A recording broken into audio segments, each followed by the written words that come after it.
દહેજ જીઆઈડીસીના vision products private limited કંપનીમાં વહેલી સવારે ભીષણ આગની ઘટના સામે આવી છે. પ્રાથમિક માહિતી મુજબ પ્રચંડ અવાજ બાદ કંપનીના વેરહાઉસમાંથી આગના ગોટે ગોટા ઉઠતા સમગ્ર વિસ્તારમાં અફરાતફરીનો માહોલ સર્જાયો હતો.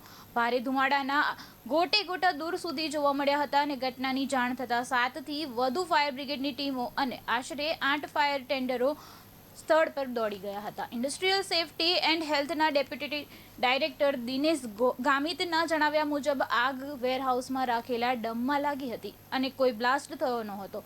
વેરહાઉસમાં ઘટના સમયે કોઈ વ્યક્તિ હાજર ન હોવાથી મોટી જાનહાનિ ટળી હતી. ત્યારે ફાયર ટીમોએ ઘટના પર પહોંચી આગ પર મોટા ભાગે કાબૂ મેળવી લીધો હતો. જોકે સોલ્વન્ટ સંપૂર્ણપણે બળી ન જાય ત્યાં સુધી આગ ઓલવવામાં હજુ સમય લાગી શકે છે અને આગ લાગવાનું ચોક્કસ કારણ હાલ જાણવા મળ્યું નથી. સોલ્વન્ટ ઢોળાવવાથી અથવા સ્ટેટિક યોજના કારણે આગ લાગી હોવાની પ્રાથમિક શક્યતા વ્યક્ત કરવામાં આવી છે.